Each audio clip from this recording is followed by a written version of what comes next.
Seja bem-vindo ao canal e Audiolivro. Explore o melhor da literatura na plataforma Odyssey.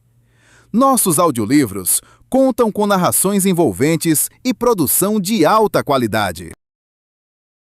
Conto: A Quinta-feira de Zélie, de Tanith Lee. A quinta-feira foi bem difícil. De manhã, as crianças me atacaram de novo, o que foi uma pena. Eles tinham estado bastante razoáveis desde aquele incidente na primavera. O problema começou por causa do mirmecófago, que tinha trepado em uma das nogueiras gigantes do quintal. No estado selvagem, essa espécie não sobe em árvores, mas a habilitação genética às vezes faz com que apareçam traços secundários, muitas vezes felinos. Depois de subir em vários objetos, o mirmecófago começa a pular. Isto, em um animal peludo, de garras afiadas, pesando mais de 100 quilos, nem sempre pode ser ignorado. Corri para o quintal. Quando cheguei, Ângelo ainda estava debaixo da árvore. Ângelo, disse eu, afaste-se, por favor. Por que está me chamando de Ângelo? Para você, sou o Sr. Walt Conway. Está bem, se prefere assim. Afaste-se, por favor, Sr. Walt Conway. Ângelo, que no momento tem 12 anos e 3 meses de idade, vai ser um rapaz bonito, mas esse dia ainda não chegou. Ele olhou para o alto e disse, em tom casual: "Oh, veja, Higgins está lá em cima." "Está, sim, Sr. Walt Conway. É por isso que estou pedindo para se afastar." Nesse instante, Higgins, o mirmecófago, se inclinou para a frente. 2 galhos se partiram e uma chuva de nozes verdes caiu sobre nós. Eu estava preparada para proteger Ângelo, mas o movimento cessou. Ângelo comentou, com entusiasmo: "Puxa, que bagunça você está fazendo, Higgins." Ângelo está na idade de se divertir quando alguém estraga alguma coisa que pertence ao seu pai. Quando a coisa pertence à mãe, ele é mais ambivalente. Ângelo olhou para cima, para o grande vulto negro que era Higgins. "Ele não é lindo?" "É, sim, Sr. Walt Conway. Um belo exemplar de mirmecófago. Pare de me chamar de Sr. Walt Conway. É assim que você chama meu pai." "E por que chamou Higgins desse nome esquisito?" "Ele é um tamanduá." "Vou tentar me lembrar." "Está me gozando?" perguntou Ângelo, desconfiado. "Ele é muito sensível." "Não gosto disso. Eu só queria dizer, Ângelo, que vou tentar não esquecer que você prefere chamar o seu animal de estimação de tamanduá." Está bem." A essa altura, Úrsula, a filha do patrão e da patroa, apareceu no quintal. Ela é 2 anos e 5 meses mais velha que Ângelo, uma garota alta e esbelta, que, como o irmão, tem os cabelos e os olhos negros de Madame Conway. Estava chegando da quadra de esportes, com uma raquete na mão. "Ora, vejam só", disse Úrsula. Higgins trepado na árvore e Geleia olhando para ele. "Não me chame de Geleia", protestou Ângelo. "E aí está a coisa", acrescentou Úrsula. Sentou-se à sombra combinada da nogueira e de Higgins. "Coisa, vá buscar uma limonada para mim, com bastante gelo. Estou morta de sede." Nesse exato momento, Higgins pulou. Foi um voo espetacular, talvez causado por uma pulga, pois há muito tempo que ele não era aspirado. Percebi imediatamente que a trajetória o levaria até onde estava a Úrsula. A menina pareceu ter chegado à mesma conclusão, pois tentou rolar para o lado, com uma expressão de medo no olhar. Corri até ela, levantei-a e depositei-a no chão a 3 metros de distância. Higgins aterrissou e por um momento pareceu atordoado. Depois, olhou para nós, surpreso, sacudiu-se e começou a lamber o pelo para remover nozes e pedaços de galhos. Ângelo aproximou-se e abraçou Higgins, que começou a lambê-lo, também. Depois, perdeu o interesse ao encontrar a própria cauda, o que para ele era sempre uma festa. "Você não gosta dele", gritou Ângelo, em tom choroso. "Queria que ele caísse de mau jeito e se machucasse. Se acha que sua irmã amorteceria a queda, está enganado." "Está querendo dizer que eu sou ossuda?" protestou Úrsula. "Sua coisa nojenta." Esbofeteou-me. Eu podia ter evitado o golpe, mas sabia que ela não podia me fazer mal e julguei, talvez erradamente, que se sentiria melhor depois de me bater. O que eu estava querendo dizer é que o animal pode ria ter quebrado suas costelas. Só uma coisa sem ossos poderia amortecer a queda de um animal tão. E você quase me destroncou a perna, me arrastando desse jeito. Sua porca. Eu teria saído da frente. Não teria tempo. Você fez de propósito. Sua nojenta. Úrsula começou a bater em mim com a raquete. Ângelo juntou-se a ela com todo o entusiasmo. Enquanto os dois me socavam e me chutavam, Higgins enroscou-se todo, enrolou no corpo a cauda peluda e adormeceu, muito satisfeito. Nessa tarde, eu estava aspirando Higgins quando o Sr. Duvall se aproximou, com ar muito preocupado. Meu Deus, Zelle. Não sei o que dizer. Ainda estou na garantia, Sr. Duvall. Não vai ter de pagar nada. Os danos foram quase todos superficiais, e levei menos de meia hora para me consertar. Os danos internos estão sendo reparados agora mesmo, enquanto eu trabalho. Está bem, Zelle. Mas não é isso. Estou horrorizado. Horrorizado com quê, Sr. Duvall? Com meus filhos. Como puderam fazer isso? Não é de todo incomum, Sr. Duvall, especialmente no primeiro ano. Àquela altura, eu tinha desligado o aspirador e Higgins estava se recuperando do êxtase que o assumete quando consigo alcançá-lo com o aspirador, pois a princípio ele sempre foge. Enquanto eu observava as crianças brincando de correr em volta do pavilhão do quintal, havia retirado o resto da pele do rosto. Na verdade, a troca da pele do rosto, braços e ombros havia levado bem mais que meia hora, mas eu estava tentando consolar o Sr. Duvall. Você sabe, Zelle, que detesto violência, disse Patrice Duvall, sentando-se ao meu lado na escada do pavilhão. Não pense que seus filhos fariam com um ser humano o que fizeram comigo, Sr. Duvall. É uma síndrome bem diferente. Síndrome. Por Deus, meus filhos são parte de uma síndrome. Colocou a cabeça loura entre as mãos magras. Higgins, aborrecido com a falta de atenção do aspirador, enfiou o focinho comprido no tubo da máquina. Já me ocorreu que talvez ele pense que ela é um parente distante. Zelle, quero que você seja feliz aqui. É inútil explicar que essa terminologia, ou expectativa, não se aplica a mim. Sr. Duvall, estou muito feliz. Com o tempo, Ângelo e Úrsula vão acabar me aceitando, tenho certeza. Bem, Zelle, quero que saiba que a casa nunca esteve tão elegante. E minha parceira, Inita, ela às vezes é um pouco reticente, mas tenho certeza de que concorda comigo. É tão melhor ter você aqui do que um mero. Não concluiu a frase. Enrubesceu. Tentando ser delicado, ele sempre chegava ao mesmo ponto, exagerando o que pretendia evitar. Higgins retirou o focinho do aspirador. Aqui, rapaz, disse o Sr. Duvall, alegremente. Higgins olhou para ele com desdém e atravessou o quintal em direção ao lago. No estado selvagem, os mirmecófagos escutam mal e enxergam mal, mas a habilitação reorganiza os sentidos. Higgins tem visão 20 por 20 e pode detectar uma formiga sintética caindo no seu prato a uma distância de 200 metros. Acho que ele não me ouviu, disse o Sr. Duvall. Olhou para mim com uma expressão ansiosa. Tudo o que posso fazer é pedir desculpa pelos moleques. Eles foram castigados. Proibi-os de ir à cidade para assistir àqueles concertos luminosos de que tanto gostam. Fiquei calada. Não seria apropriado oferecer nenhum conselho, a menos que ele me pedisse. Entretanto, ele acrescentou, timidamente, que é que você acha? Sr. Duvall, como sua propriedade e de sua esposa, claro que compreendo o seu aborrecimento com os danos que seus filhos me causaram. Por outro lado, parte do problema está no fato de que as crianças ainda não compreenderam que não sou diferente de, digamos, um aspirador de pó. Oh, Zelle! Do ponto de vista técnico, não há diferença, exceto pelo fato de que sou inteiramente autoprogramada, autônoma, ultra-eficiente. A minha aparência é só para me tornar mais aceitável. Oh, Zelle, Zelle! Nas festas, quanta gente veio me perguntar, quem é a nova criada? Como você pode pagar uma empregada humana? E tão bonita! Como se você fosse, quero dizer, pensaram que você era, que você não era. Interrompeu o que estava dizendo e ficou vermelho de novo. Acho que eu não devia castigar Úrsula e Ângelo. Apenas explicar a eles tudo de novo. Que você não é, que eu sou apenas uma máquina, Sr. Duvall. Que não sou uma ameaça. Que se pensassem em mim como um eletrodoméstico sofisticado, viriam que não há motivo para me temerem. Acho que tem razão, Zelle. Meu circuito de sorrir foi ativado. Ele deu um tapinha distraído no meu ombro recém-consertado e atravessou o quintal devagar em direção a Higgins, que nunca deixava que meu patrão o alcançasse. Na hora dos drinks, eu já estava totalmente consertada, por dentro e por fora. Estava na varanda, supervisionando os carrinhos e a máquina de fazer gelo. O Sr. Duvall tinha ido até o aeroporto, e havia alguma tensão no ar, porque Madame Conway, que tinha viajado a serviço, estava de volta antes do tempo previsto.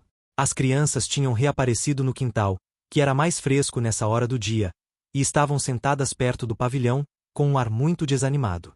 Ouvi a voz de Úrsula: minha audição é tão boa quanto a de Higgins. Mamãe prometeu me trazer a nova maquilagem para o corpo. Prometeu? Sim. Mas será que vai se lembrar? Acha que vendeu muitos quadros. Se ficou muito triste, pode ter se esquecido da minha maquilagem. Ângelo, que estava de castigo, só falava ocasionalmente, em monossílabos, como por exemplo, luz vermelha. Olhando para a frente. Sabe que eu estava. Higgins havia caído no lago de tarde e estava sendo seco automaticamente na garagem de barcos. Afinal, o carro apareceu na ravina, contornou os olmos e se aproximou em silêncio da casa.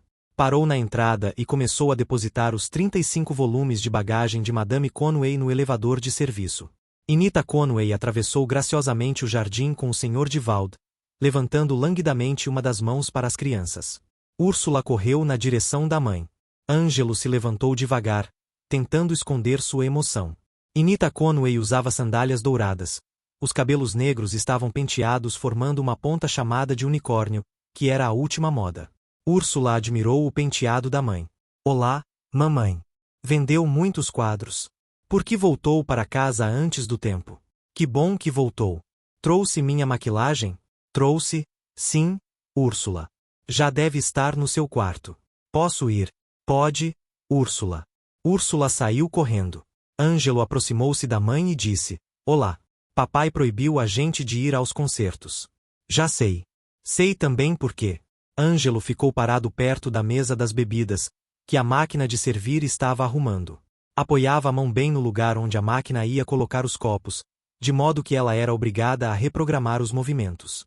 Voltou antes da hora, mamãe, disse Ângelo, com voz arrastada. Por quê?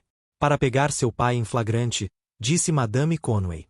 Ela olhou para mim e disse: Zélie, quero que vá comigo ao meu quarto depois dos drinks.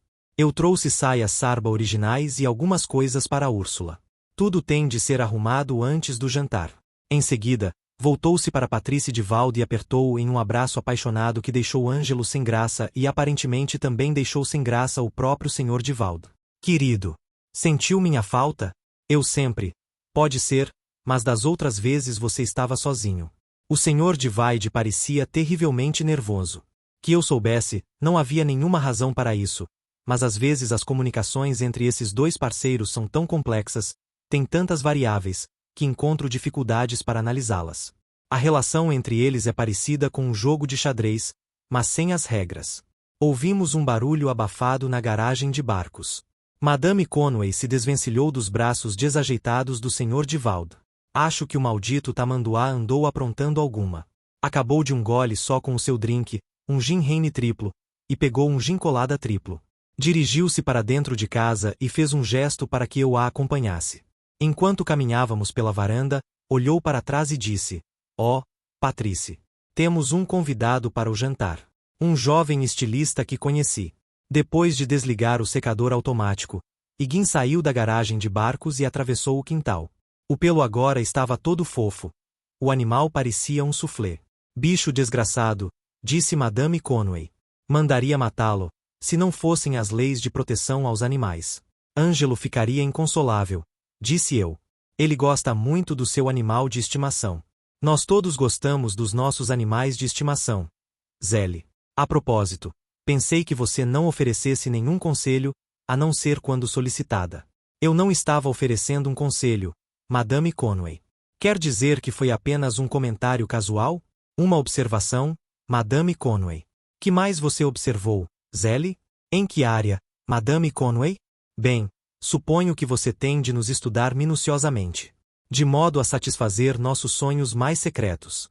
A porta da casa se abriu, e pegamos a escada rolante. Quando passamos pela janela, observei que Higgins estava de novo no lago.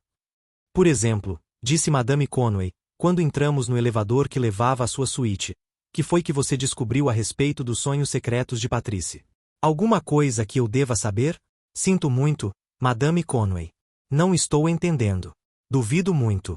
Entramos na suíte. Estava branca no momento, com toques de roxo, azul e dourado. Inita Conway, Com seu corpo esbelto cor de café e 2 metros de cabelos negros, dominava todos os aposentos, até mesmo o banheiro, que era cheio de dragões. Zélie, minha querida, disse Inita Conway. Sei muito bem o que acontece nas casas em que um robô humanoide do seu tipo é instalado. A bagagem havia chegado, e constatei que o robô da suíte já havia começado a desarrumar as malas e passar a saia sarba. Isso queria dizer que eu estava ali por outra razão. Na verdade, parecia que eu estava sendo novamente atacada. Um ataque muito mais sério que o das crianças. Pode negar, se quiser, disse Madame Conway. Que é que a senhora deseja que eu negue, Madame Conway? Que está levando meu parceiro para a cama. Está bem, Madame Conway. Eu nego. Ela sorriu, livrou-se das roupas e foi para o chuveiro. Um dragão soltou uma nuvem de espuma. Ela ficou de pé no meio da espuma, uma linda estátua de carne, e disse, com rispidez: Não me venha com essa de que não pode mentir. Sei que vocês mentem muito bem. E não me diga que é frígida. Todas vocês são programadas para o sexo. É verdade, Madame Conway. Meu modelo pode ter orgasmos. Mas é apenas, posso muito bem imaginar, gritou Madame Conway, voltando-se para outro dragão. Que prazeres eróticos sacudiram esta casa durante minha ausência. Se o maldito automático não tivesse pegado o número do meu voo, teria apanhado vocês em flagrante, fazendo amor no meio desses malditos lençóis sarba que comprei para aquele filho da mãe na última viagem. Um terceiro dragão tornou-a ininteligível. Ela desligou os 3 dragões e saiu do banheiro antes que o secador pudesse remover as joias de água de sua pele. Voltou-se para mim, com a mão levantada como a pata de uma pantera. Sua prostituta. Eu sei. Não pôde evitar. Ele a forçou. Ah, eu sei muito bem. Você deixa os homens loucos. A mulher perfeita. Ah, preciso avisar a senhora que hoje fui obrigada a realizar vários reparos internos e externos em mim mesma. E embora minha garantia possa cobrir outros danos causados voluntariamente à minha pessoa dentro de um período de 24 horas, não estou bem certa a respeito. Se quiser, posso ligar-me ao computador da companhia e descobrir. Vá para o inferno, sua puta de plástico. Prefere, então, que eu saia da sua suíte? Isso mesmo. Meu Deus. Você é aquele tamanduá. Se eu pudesse, punha vocês 2. Ela me disse onde gostaria de colocar nós 2. Mas as palavras não estavam no meu vocabulário. O convidado para o jantar, o estilista de Madame, chegou tarde, no meio de uma discussão a respeito da maquilagem de Úrsula. O Sr. Divaldo insistia que a filha tinha usado maquilagem demais e parecia ter 50 anos de idade. Na verdade, Úrsula parecia ter uns 19 anos. Madame Conway riu sarcasticamente e disse que uma mulher precisava de toda a ajuda que pudesse para enfrentar a competição. Ângelo estava triste porque a mãe não lhe trouxera nenhum presente. Antes da viagem, havia dispensado os presentes, alegando que era coisa de crianças e mulheres. A quarta discussão, a respeito da maquilagem, era na verdade uma continuação da segunda, que começara quando se sentaram à mesa para jantar. A primeira e a terceira discussões tinham tido um motivo diferente: o atraso do convidado de Inita Conway. Eu estava mexendo à sobremesa, um flambial, que o Sr. Divaldo gosta que eu faça pessoalmente, quando o convidado finalmente apareceu na varanda. Imediatamente, todos se calaram. Ângelo olhou para ele de cara feia, e Úrsula ficou de boca aberta. O Sr. Divaldo derramou vinho na toalha. Quando o robô de serviço se aproximou, empurrou-o rudemente. Madame Conway nem levantou os olhos, limitou-se a sorrir para a salada que ainda estava no prato. Oh, Jack! Pensei que você não vinha mais. Chegou bem a tempo de salvar a todos de uma briga de família. Jack Checkle era um homem muito bonito, que às vezes aparece nos fanzines de cinema. Dizem que tem corpo de dançarino, ombros de lutador, mãos de pianista, pernas de corredor de maratona, feições de deus grego e cabelos de um príncipe da Renascença. Para um observador imparcial, todos esses comentários têm uma certa razão de ser. Quando o convidado se sentou, ao lado de Madame Conway, os olhos brilhando como os de um demônio antropófago, ou pode ser que a analogia a um anjo caído fosse mais apropriada, começou uma conversa formal, com apresentações e tudo. Continuei a mexer o flambial, e no momento crucial, despejei-o na panela fumegante. Que cheiro delicioso! Acho que cheguei a tempo para o melhor da festa! Exclamou Jack Checkle, com a voz de um ator shakespeariano. Esse prato tem de ser preparado na hora certa. Mas quanto a isso podemos ficar tranquilos. Zélie jamais se engana.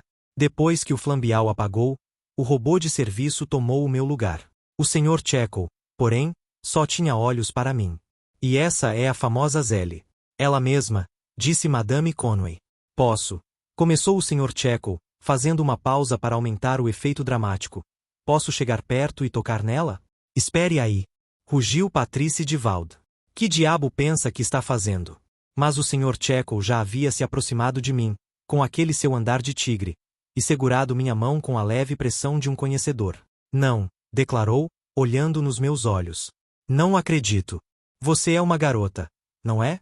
Sou um robô humanoide, Sr. Checkle. Número de série ZEL 10.996. Tire as mãos dela. Gritou o Sr. de Valde, furioso. Pode ter apalpado Inita todinha, mas mostre um pouco de respeito pela minha. Por Zelle. Inita, poupe-me do seu ciúme, está bem? Disse o Sr. Checkle. Então vamos acertar isso, disse Patrice de Valde. Acertar? Você é um covarde ou o quê? Não seja um marciano. Papai, interveio Ângelo. Oh, oh, gritou Úrsula, esperando, inutilmente, que Jack Checkle olhasse para ela. Está bem, briguei por ela, disse Inita. Eu trouxe Jack para ele experimentar Zelle. Você sabe, querido, naquela coisa que ela sabe fazer e que para você, naturalmente, não tem nenhum interesse. Patrice de Valde olhou para mim, desesperado. Zelle, vou pôr esse sujeito para fora. Merda! Exclamou Úrsula. Não use essa palavra, disse Inita. Por Deus, eu passo 15 anos me controlando para não usar palavras assim na frente dela e ela faz uma coisa dessas quando temos visita. Vamos dar uma volta na beira do lago, Zelle. Longe de toda essa confusão doméstica, cochichou Jack Checkle no meu ouvido. Patrice de Valde segurou Checkle pelo ombro. Checkle se sacudiu ligeiramente, e o Sr. de Valde caiu no meio dos pratos de flambial. Inita deu um grito. Leve-a para fora. Vocês dois.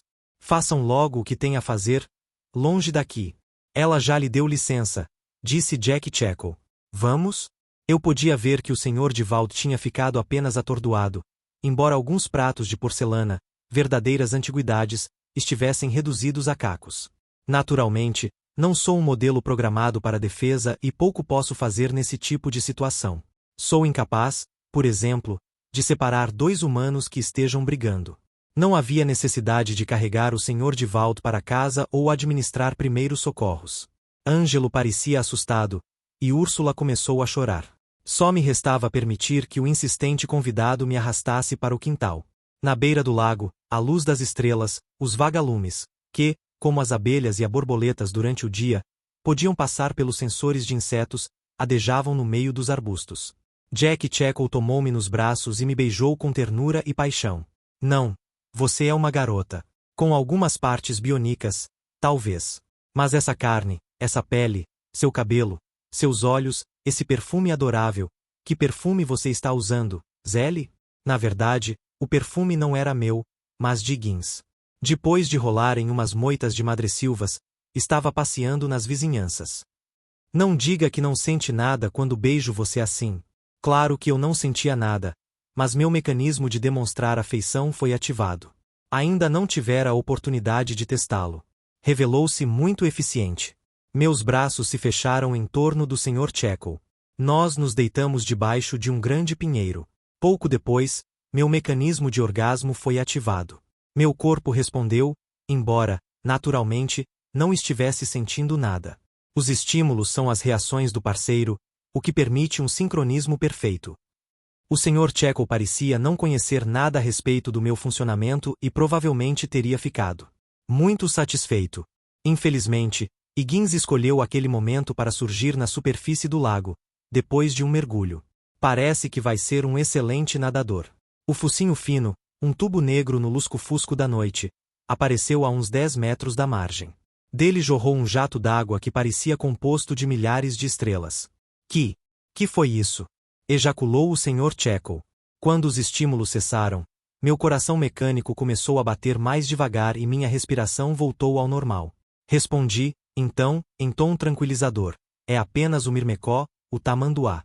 É perigoso? Perguntou Jack Checkle, não parecendo tão valente quanto se mostrará com o Sr. de Valde. Como é grande! Eles são insetívoros.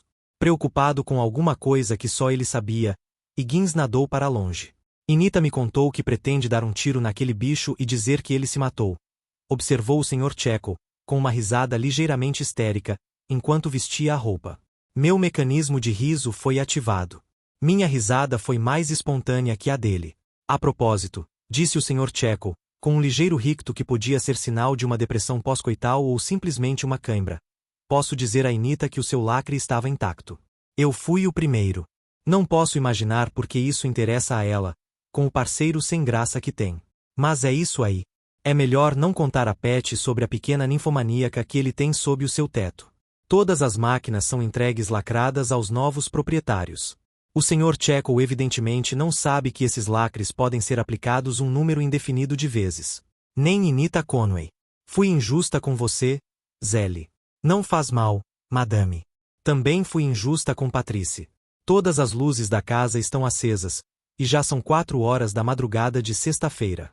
Úrsula está tocando música e chorando porque se apaixonou por Jack Checo, que nem olhou para ela e provavelmente não vai voltar nunca mais. Ângelo está chorando porque viu o pai apanhar e a mãe não lhe trouxe um presente. O Sr. Divaldo e Madame Conway estão chorando e gritando um com o outro, mas não há nada de estranho nisso, nem nas palavras que usam, que se referem à pintura, separação, vampirismo emocional e sexo. Uma nota endereçada a mim e entregue pelo robô de serviço me informa, em tom contrito, que o Sr. Divaldo sabe que fui estuprada e que devo estar sofrendo muito. Ele me pede para ser honesta com ele, de manhã, e não culpar Inita Conway, embora ela tenha se portado de forma imperdoável. Preciso preparar explicações adequadas para dar ao Sr. Divaldo, para ajudá-lo a compreender que não sofri nenhum mal e também para evitar que cometa o erro que até o momento não cometeu. Entretanto, é provável que, como meu último patrão, ele não consiga resistir. Depois, com ou sem lacre, ele vai confessar tudo à parceira. Como fez meu último patrão. Consertar toda a região do crânio depois de um tiro de rifle a queima-roupa é um trabalho que apenas a matriz pode fazer. O proprietário tem de pagar uma multa pesada. Os quadros de Madame não estão vendendo tão bem quanto antigamente e acho que tanto ela quanto o Sr. Divaldo teriam dificuldade para pagar a multa. Pode ser, porém, que Madame não reaja com tanta violência. Há pouco, ela foi até o prato de comida de Higgins, em forma de formigueiro, e despejou para ele uma ração de formigas artificiais muito maior do que a normal. Depois, pôs-se a acariciar-lhe o pelo, soluçando e dizendo que ele era a única coisa decente na casa. Higgins comeu tudo e depois vomitou no tapete. No geral, a quinta-feira não foi um bom dia, e acho que sexta-feira não vai ser melhor. Fim do conto. Contribua com o canal para que possamos continuar produzindo audiolivros. Doe em livepix.gg/eaudiolivro.